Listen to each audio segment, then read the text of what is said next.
The book of Isaiah chapter 2. The word that Isaiah the son of Amoz saw concerning Judah and Jerusalem. And it shall come to pass in the last days, that the mountain of the Lord's house shall be established in the top of the mountains, and shall be exalted above the hills, and all nations shall flow unto it. And many people shall go and say, Come ye, and let us go up to the mountain of the Lord, to the house of the God of Jacob, and he will teach us of his ways, and we will walk in his paths, for out of Zion shall go forth the law, and the word of the Lord from Jerusalem.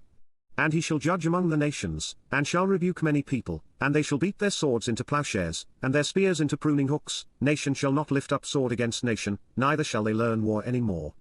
O house of Jacob, come ye, and let us walk in the light of the Lord.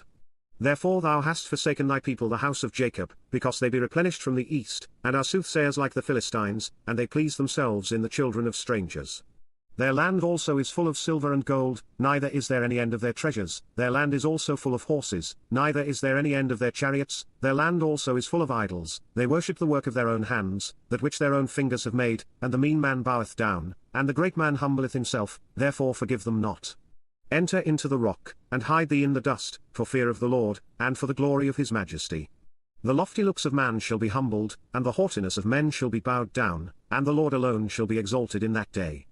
For the day of the Lord of hosts shall be upon every one that is proud and lofty, and upon every one that is lifted up, and he shall be brought low, and upon all the cedars of Lebanon, that are high and lifted up, and upon all the oaks of Bashan, and upon all the high mountains, and upon all the hills that are lifted up, and upon every high tower, and upon every fenced wall, and upon all the ships of Tarshish, and upon all pleasant pictures.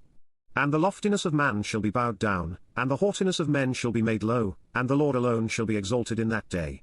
And the idols he shall utterly abolish.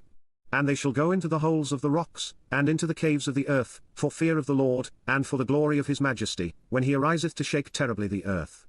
In that day a man shall cast his idols of silver, and his idols of gold, which they made each one for himself to worship, to the moles and to the bats, to go into the clefts of the rocks, and into the tops of the ragged rocks, for fear of the Lord, and for the glory of his majesty, when he ariseth to shake terribly the earth.